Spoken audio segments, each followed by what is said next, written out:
Selamat siang Bapak Ibu sekalian yang ada di Surabaya, 154 kelurahan dan 31 kecamatan seluruh di kota Surabaya.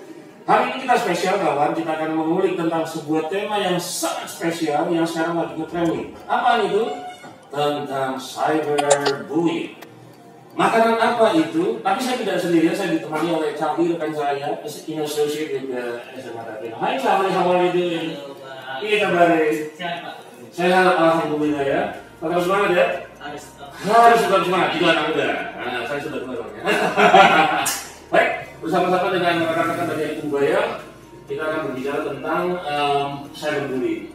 Khususnya di tema hari ini ya, spesial ya, ada yang namanya MPL Asia. Nanti kita bisa tanyain, apa ini? Silakan, gue tanya dulu. Oke, aku mau bertanya sama ya.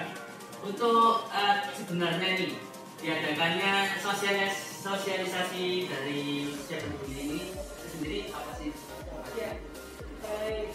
Untuk kenapa kita memilih tema ini sebetulnya salah satu kita tidak hanya cyberbullying tapi kekerasan seksual. Salah satu upaya sosialisasi ya kami dari tenaga edukasi begitu yang punya tanggung jawab juga begitu untuk bagaimana reach out siswa khususnya terkait dengan undang-undang baru memang yang baru digunakan oleh pemerintah Indonesia tentang tindak pidana kekerasan seksual. Satu isu yang mungkin bukan sekarang dari dulu ada, tapi semakin kesini semakin banyak, semakin tidak bisa dipahami lagi kenapa sih orang ini suka dia melakukan sebuah kekerasan. Nah, kami melihat terus kemudian ada dari Dapena sendiri, Bu Jevin memberikan kesempatan offering bagi kita untuk mengisi salah satu topik di ini kegiatan sekolah yang pemilihannya adalah pelecehan seksual dan bullying. Jadi kami izin untuk masuk dengan satu tema tentang pelecehan seksual tadi untuk menggeser upaya sosialisasi juga kepada ini masalah kekerasan seksual. Nah Bu, terkait dengan kekerasan seksual ini, apa sih definisi dari kekerasan seksual supaya masyarakat kalau ekonomi khususnya di Surabaya ini? Ya, kekerasan seksual ini dari undang-undang didefinisikan ya yang memenuhi unsur-unsur kan untuk kemudian dalam undang-undang PPKS ini sendiri banyak sekali perbuatan yang bisa disebutkan? Jadi ada macam-macam misalnya pelecehan seksual itu ada verbal, non-verbal ya. Jadi kalau secara definisi segala perbuatan yang memenuhi unsur tindak pidana tadi yang saya katakan. Apa saja unsurnya? Ternyata ada pengkategorian dari di pasal 4 ayat 1 itu ada pelecehan seksual non fisik, pelecehan seksual fisik, pemaksaan kontrasepsi, pemaksaan sterilisasi, pemaksaan perkawinan, penyiksaan seksual, eksploitasi seksual, perbudakan seksual, kekerasan seksual berbasis elektronik.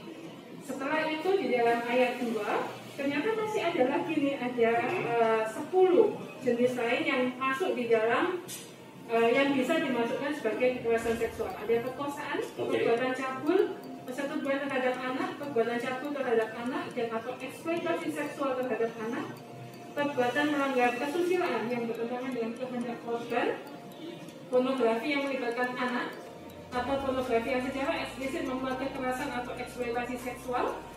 Kemudian ada pemaksaan pelacuran, ada tindak pidana perdagangan orang yang ditujukan untuk eksploitasi seksual, kekerasan seksual dalam rumah tangga, tindak pidana pencucian uang yang tindak pidana asalnya tindak pidana kekerasan seksual, dan tindak pidana lain yang dinyatakan secara tegas sebagai tindak pidana kekerasan seksual. Ini pengkategorian kekerasan seksual dalam Undang-Undang PPK. Oh, di nomor berapa itu undang-undang? Di Undang-Undang nomor 12 tahun 2022. Oke, Undang-Undang 12 tahun 2022 tergantung dari hal tersebut. Yang kita lihat secara signifikan itu masa daripada hukumannya berapa tahun, sekitar berapa tahun itu? Macam-macam. Kalau yang dalam mungkin yang lebih di highlight dulu ya, kalau untuk perbuatan ini tadi pelecehan seksual non fisik itu ini ada 9 bulan pidana penjara dan atau pidana denda paling banyak 10 juta. Untuk pelecehan seksual fisik 4 tahun dan atau pidana denda 50 juta. 50 juta. Sebenarnya itu juga tidak menurut saya tidak bisa dikompar dengan impact-nya tapi bagaimanapun tetap ada efek jerah. Kemudian ada juga yang setiap orang yang dengan maksud perbuatan seksual fisik menempatkan seorang di bawah kekuasaannya secara melawan hukum juga di luar perkawinan itu 12 tahun dan atau pidana denda 300 juta.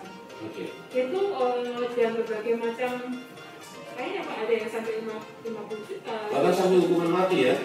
Kalau yang kemarin yang kasus itu karena yang ini saya belum lihat ada pidana mati enggak, tapi rasanya ada pemberatan saja. Kalau yang kemarin itu kan karena pelanggaran yang tadi saya ceritakan Pak Heri Wirawan itu karena kan dia melanggar undang-undang yang lain. Kalau ini ini kan undang-undang yang terbaru. Ya. Baik Bu, ini sosialisasi di SMA tadi Pak Anton tadi memberikan masukan dan arahan. Apa nih Pak Anton arahan yang tadi diberikan kepada anak KPK dalam hal ini? Iya, karena generasi zaman sekarang ini kan punya akses yang sangat luas terhadap ruang siber, smartphone sangat terjangkau, internet sangat murah. Hampir semua siswa itu memiliki akses ke internet, media sosial, rupanya itu sudah menjadi bagian dari hidup mereka. Yang banyak hal yang positif, tapi juga diikuti hal-hal yang negatif juga.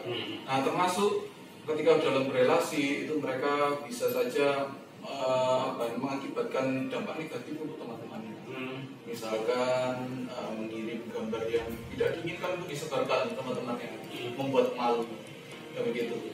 Terus kemudian bahkan sampai hal-hal yang kontennya melanggar kesusilaan, atau ada pengancaman, misalkan ketika mereka berpacaran, terus kemudian mereka memutuskan untuk wifi atau selfie bersama. Yang itu menunjukkan ketelanjangan. Yang kemudian itu juga bisa dijadikan sebagai alat ketika ada yang salah satu ini putus. Kalau kamu membutuhkan saya, fotonya saya sebar, misalnya seperti itu. Dampak-dampak negatif seperti itu juga yang secara nyata terjadi. Ini masyarakat, sehingga yaitu mereka perlu diberikan pemahaman mengenai konsekuensi dari perbuatan. Satu saja kesalahan mereka berbuat, jalur hidup bisa berbeda. Mereka bisa menerima hukuman, bahkan mungkin mereka bisa tinggal sementara di LBKA yang ada di Blitar begitu kan. Nah, padahal mereka sebenarnya bisa memiliki masa depan yang sangat cerah kan begitu. Jadi satu kali perbuatan tetapi itu sampai mati itu kerasa ya. Nah kawan-kawan yang ada di kota Surabaya dan sekitarnya, khususnya Anda yang ada di luar negeri yang saat ini sedang lagi menikmati YouTube nanti yang disebarkan oleh SMA Datina ini, dengarkan. Sekali perbuatan tetapi dirasakan sampai seluruh masa hidup Anda.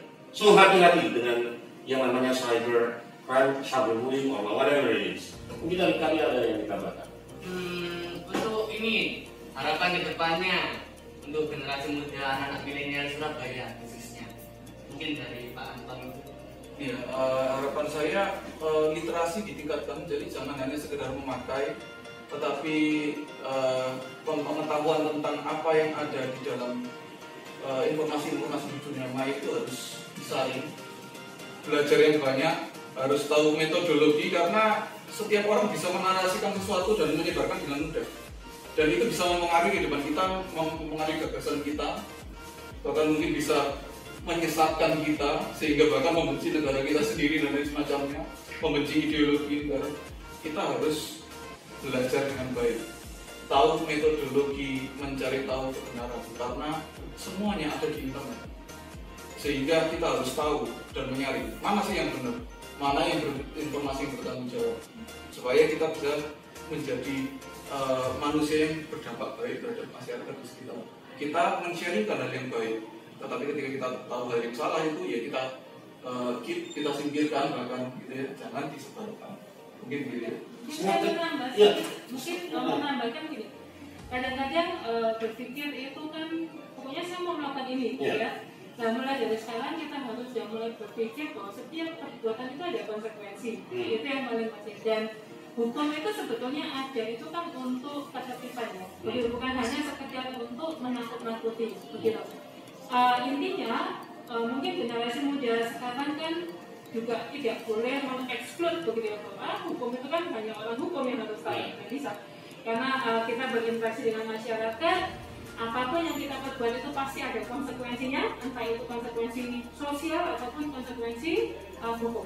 Jadi belajar hari ini menjadi orang yang tadi Pak Nur katakan, tapi lebih pada juga pada mulai tahu bahwa apa yang saya boleh dan apa yang tidak boleh, tidak saja dalam tatanan sosial tapi juga dalam tatanan hukum. Jadi mulai hukum. Sejauh mana Ibu melihat peran daripada masyarakat hukum kita ya untuk melakukan penindakan-penindakan yang terjadi di masyarakat khususnya di Surabaya? Dan kalau boleh tahu, apakah ada data khusus misalnya dari negara apa yang bisa disampaikan pada kawan-kawan ini?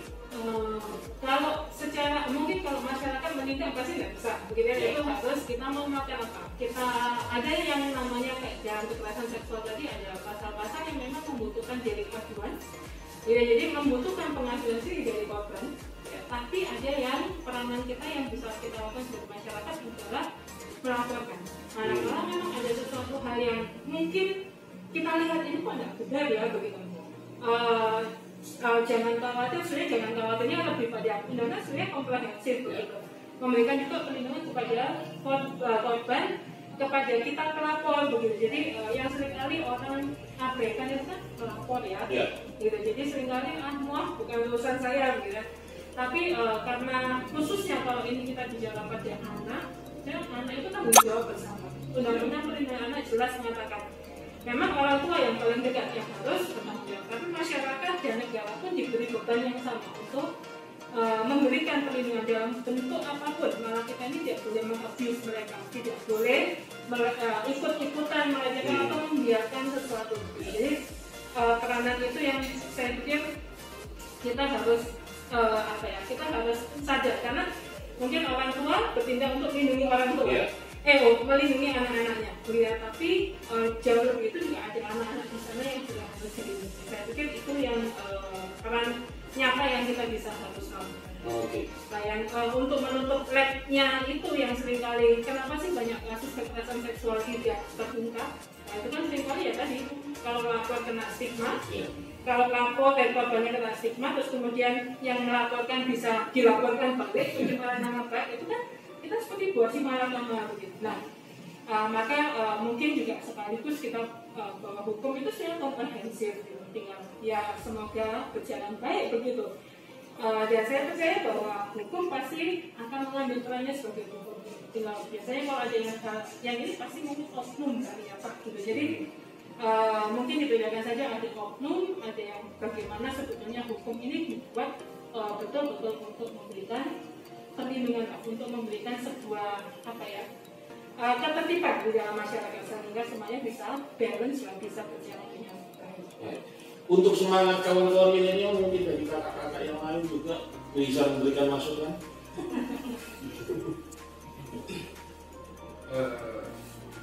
Kalau masukan dari saya ya, termasuk saya juga adalah anak muda yang ini ya, setelah mendapatkan ilmu-ilmu dari dosen waktu kuliah dan segala macam, pandai-pandailah lagi untuk mengolah teknologi yang saat ini sedang berkembang. Teknologi itu kadang bisa membantu, tapi kadang juga bisa mematikan atau bisa merusak.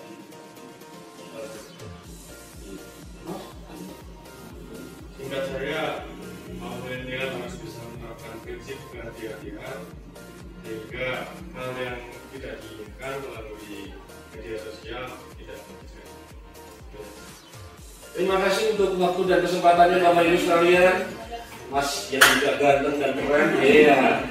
Bapak Ibu sekalian yang ada di 154 kelurahan dan 31 kecamatan di Kota Surabaya, ini sekilas daripada perbincangan kami terkait dengan cybercrime, cyberbullying dan whatever it is yang selalu menghangat bagi kita semua.